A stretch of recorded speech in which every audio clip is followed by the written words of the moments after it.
It's interesting. You and I both. I like fresh produce. I'm a chef. Just give me the best ingredients. That's all I Yeah. care about. J-Mac last year before the season said Chicago's the most interesting team. And they were early until they were just, Yeah. obviously Yeah. bad. And then by week like 10, you're like, okay, they're not interesting. If let's think about this. The three most interesting teams next year. So I think this year the Bears are really interesting because if Caleb struggles again, he may not be the guy. In fact, he's probably Yeah. not.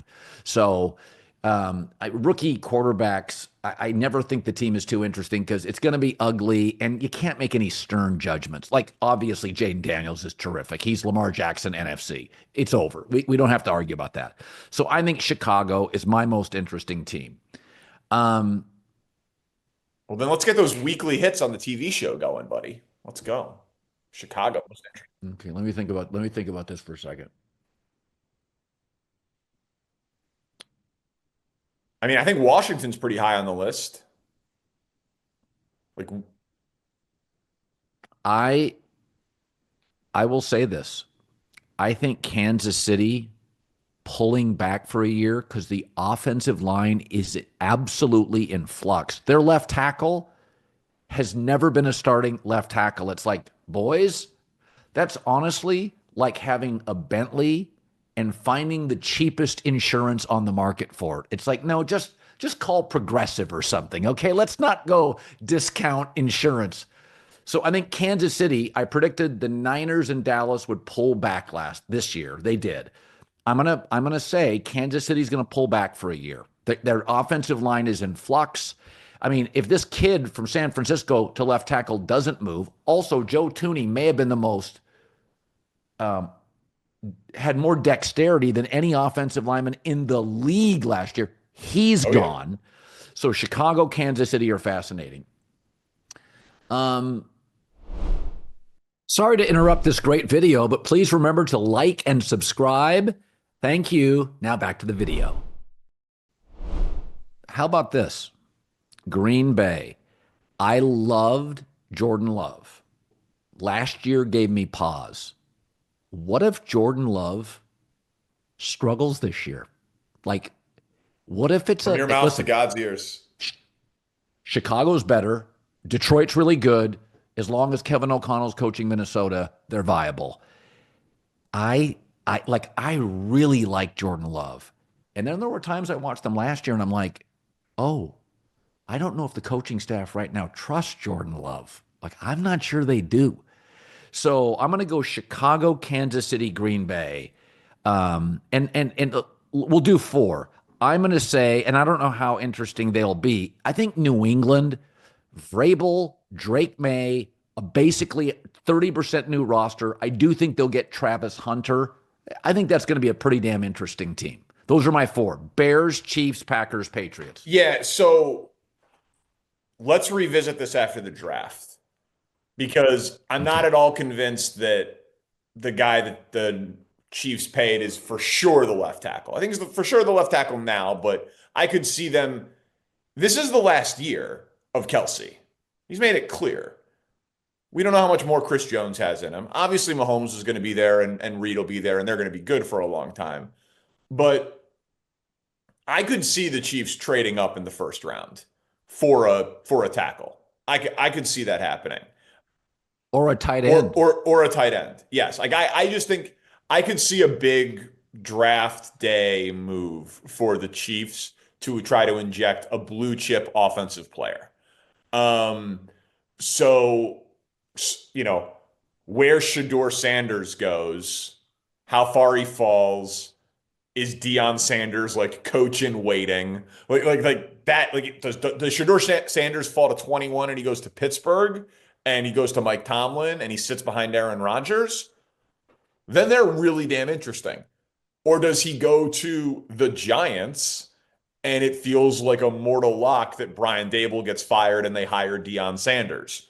Pretty damn interesting either way. So I think that we're going to change a little bit of this out of the draft. I loved what Urban Meyer said on your show, by the way. Side note, parenthetical, on Travis Hunter. If you believe Cam Ward is a superstar, then Cam Ward's the number one pick in the draft. If you have any doubt, then clearly Travis Hunter's the number one pick in the draft, in my opinion, because it's just a value proposition. Like, if you think he can be a Pro Bowl corner, well, that's 25 million a year. And if he can also be a slot receiver, well, that's 15 million a year. Even if he's a slot receiver for 12 snaps a game.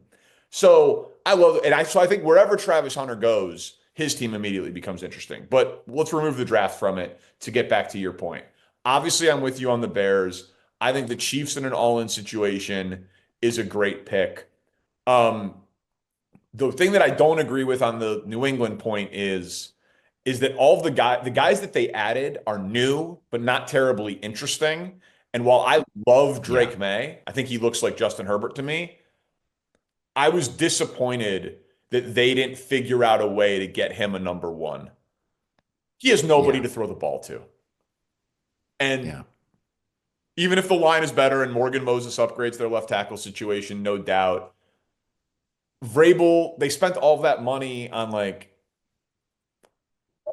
Carlton Linebacker. Davis and Spillane and Milton Williams. And I'm like, man, help your quarterback with a rocket arm, please. Like, now I know Godwin went back to Tampa. They can't help that. I know the Bengals franchise tagged.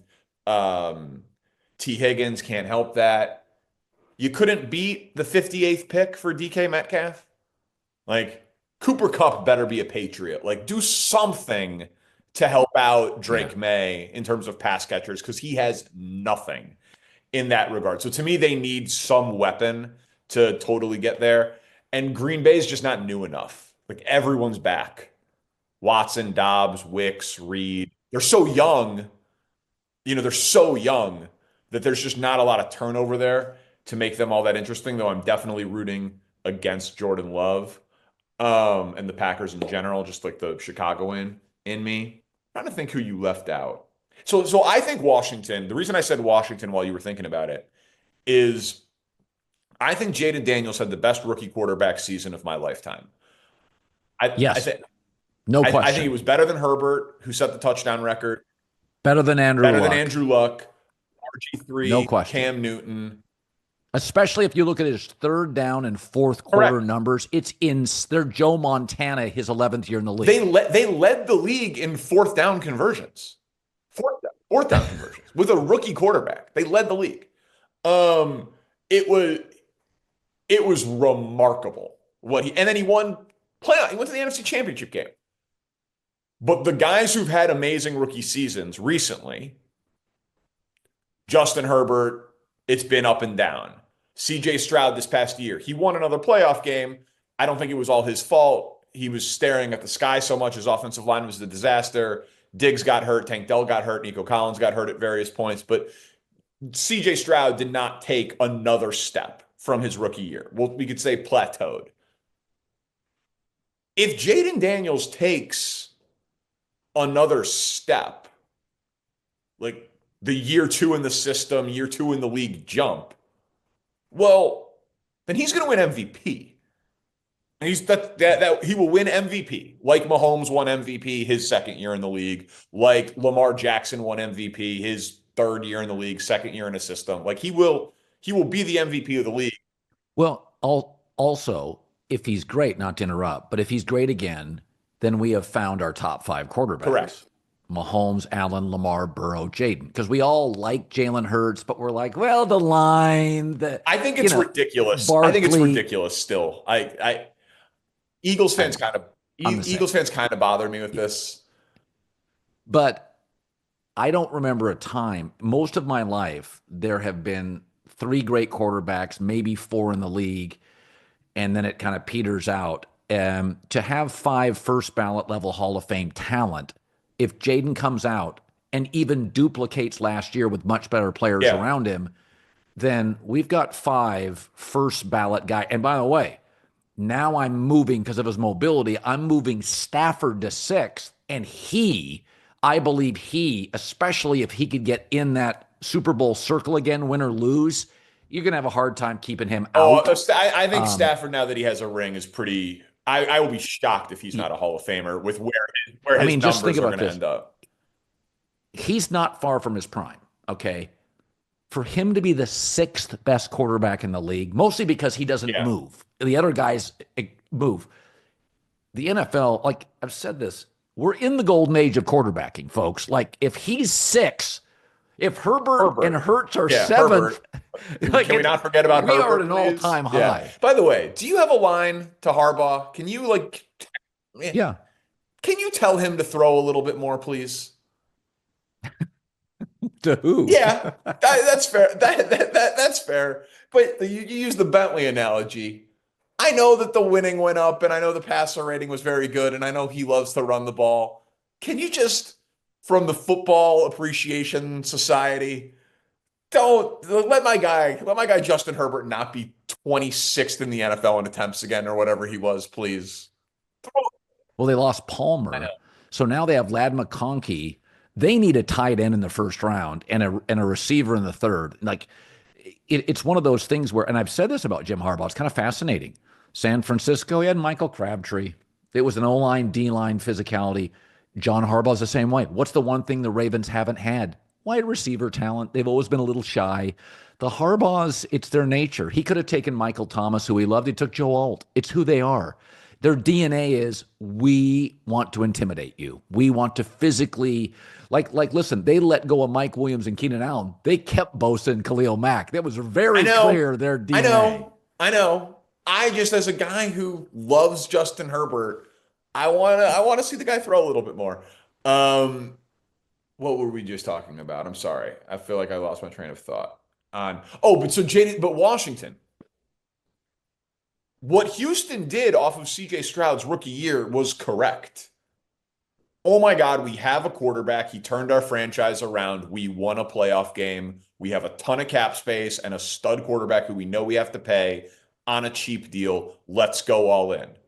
And Stephon Diggs was crazy expensive. Daniil Hunter was crazy expensive. They paid Mixon. Like Mixon didn't really work. He was fine. It wasn't really his fault, but the offensive line was a disaster. Diggs was working, then got hurt. Daniil Hunter was fantastic. Washington is in the exact same spot. And we've now seen what they've done. Like Debo, we're going to give Kingsbury and Terry McLaurin and Jayden Daniels, we're going to give them a toy and see how it works. We are going to trade a ton of capital for one of the best pass blocking left tackles of his generation to protect our investment. And then they paid Kinlaw, I think, too much money. But they didn't want to get too much weaker on the defensive line when they lost Allen and they brought in Kinlaw. Like, so maybe they'll do one more trade or for a move or whatever, but they're going to maintain cap flexibility. But we've seen their moves. D tackle, left tackle, Debo Samuel, plus what they had in the draft. They're better. And Philly got worse. Now, Philly got worse by design, and we know it, and they should because they didn't want to pay Milton Williams $100 million so they could pay Jalen Carter $150 million next year. Philly's top 10 players are still all excellent. They deserve to be the favorite. But I think that what Jayden Daniels did in like year two, does it plateau? Does it go down? Does it go up? Because he's got way more talent and he should be only more comfortable in the NFL. So to me, they are very high on my list of interesting. Um, the division, the teams they play, sleeping He giant of reminds the me of fan Sean. base, the ownership change. Like Washington's very high on my list of interesting. Yeah, Jayden Daniels, the quarterback, reminds me of Sean McVay, the coach. Like you're like a month in and you're like, yeah, he's way ahead of where he should be. Like Yeah. McVay was going up against good coaches, and you're like, how were they so bad last year? And how are they like going when he had Goff go toe to toe with Mahomes at the Coliseum? Remember, because there was going to be a game in Yeah. Mexico, and you're like, okay, we're looking at maybe the greatest young coach by far in league history. Maybe John Madden, Sean McVay. You know, people have said you guys are getting high on him. It's like, no, no. Like I can remember Jordan's rookie year, and it's like, oh, that's I haven't seen that. Like the hand size, his ability to just play hard every second on the floor, which Urban Meyer says that about Travis Hunter. It's like 65th snap. He's literally racing down the field blocking people. Like he has a motor that never stops. I think Jayden Daniels is one of those. Oh yeah, this is Lamar Jackson. I watched Lamar his first year. He started week 11. They got to the playoffs, and I went and watched him in person. I think it was against the Chargers. They didn't know. They didn't know how to defend him. It's like, everybody was like on eggshells, like, don't Yeah. commit.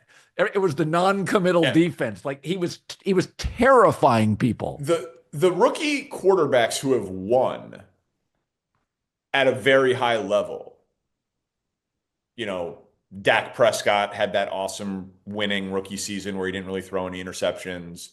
Um, Russell Wilson, Big Ben, every rookie quarterback who's won big in my lifetime, they weren't the reason. None of them.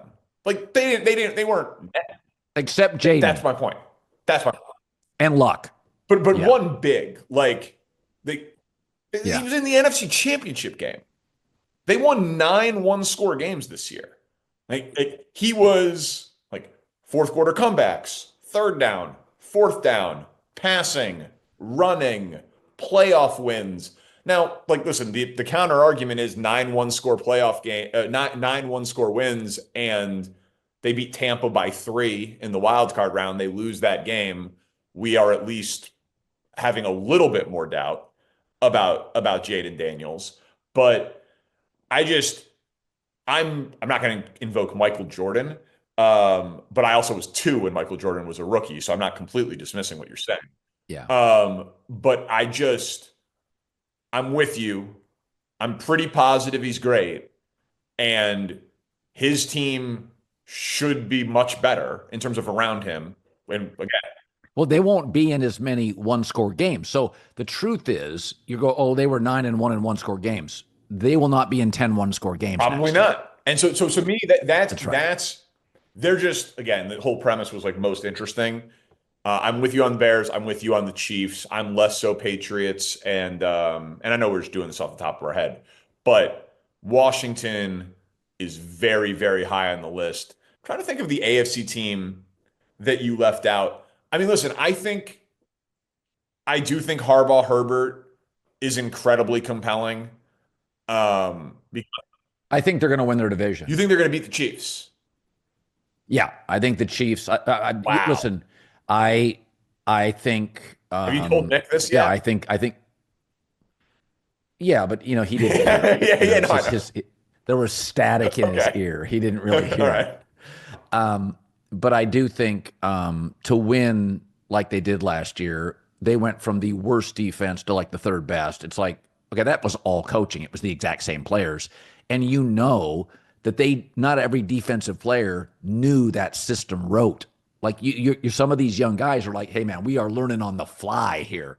So I just think they also will draft as well as anybody in this sport for the next 2 years because of Harbaugh's connection to college football. So I think they're going to go get 4 to 5. I mean, last year they went in the 5th round and got 2 corners, like both can play. It's like, okay, they're going to draft different than everybody else. It's the Pete Carroll out of USC the first 4 years. They hit on everybody, like 3rd, 4th, 5th, 6th. They were hitting on everybody. It's one of those built-in advantages, and I think it will pay dividends again this year.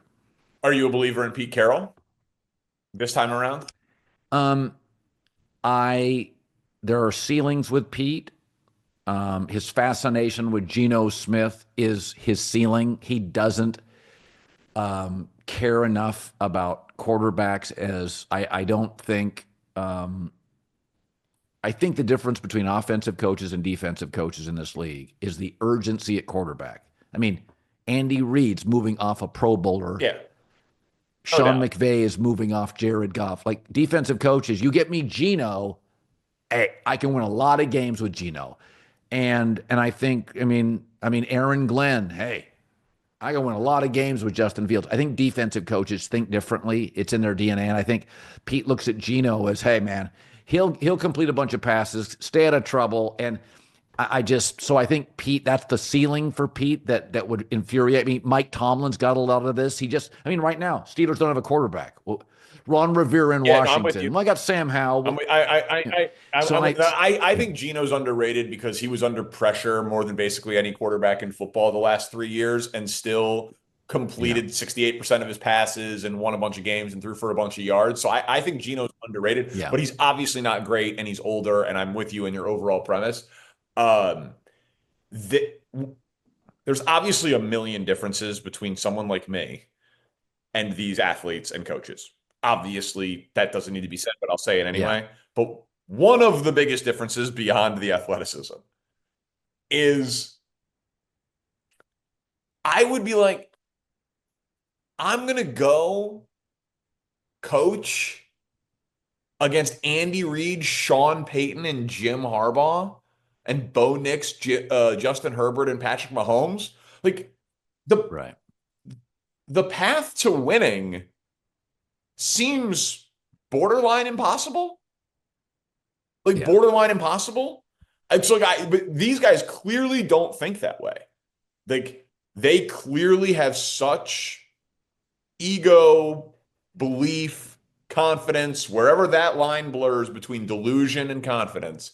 All of these guys seem to have it. They are the 1% of the 1%. But like when people are like, Aaron Rodgers should go quarterback the Raiders, I was like, I think he's smarter than that. I don't think he wants to go to a team with a ceiling that is 7 wins. Like, what is the bet? And I'm rambling. But like when Max Crosby was like, I want to be a Raider for life, a small part of me, I think less of you. Like, it's cool. Like, it's cool. It's admirable. Your name will be in the Ring of Honor, but I'm bummed. I want to see Max Crosby in his prime on a great team. Myles Garrett, it was just about the money. You could have gotten the money without saying you didn't want to go from Cleveland to Canton. They were going to pay you. You said you wanted to win. And then you're back. Like in football, I want to see these guys be straight mercenaries and see the best players in their prime play on the best teams. And I know these guys don't run from challenges, but I was like, Pete Carroll at his age thinks he can turn the Raiders into a winner in that division with no quarterback. Like, I think you're crazy. I think he's crazy. yeah. Well, he, yeah. I mean, I There's no, think right. There's he no looks at way. it There's like no way he wins big in that spot, right? he'll argue we got to play these guys anyway if we're any good in the AFC. You're gonna might as well face them 2 times, have them have our kind of, I think I mean Chip Kelly told me he looked at the Raiders Chiefs games every play and he told me we can match up with them. He goes, if we get a good quarterback, we can match up with them. He goes, we had them beat twice. So I think and I do think Kansas City last year was beatable. So I know. And listen, and the league is designed for parity, and a big favorite in the NFL is 10 points. So of course, yeah. there is some truth to it, but you got a cleaner path in the AFC South. You just like teams most likely to host a playoff game next year. Like if you had to, there's 100 grand on the table. You get to pick it up if you're right. Buffalo, Right. Buffalo, Baltimore, Houston. Philadelphia, But see, like Rams. But I think Baltimore and Philly, like at least in those situations, it's like, well, Burrow is there. Jayden is there. Like there's they have real other team. Like Buffalo's the number one pick. Buffalo's won the division Yes. 5 years in a row. They've got the MVP of the league. They've got the most talent. No other team is particularly compelling. I think Houston Yeah. might be my number two pick. The rest of the AFC South sucks. And I think Kansas City should still be there. Like I'm surprised to hear you having the Chargers catching them. But it's just I would be looking for, do I have a quarterback? Like if I was looking for a job, do I have a quarterback and do I have a path to winning? Like a reasonable Yeah. path to winning. And I don't think that there is really one in Vegas. Danny Parkins. That was a good hour. Anytime, buddy. This was fun, as always.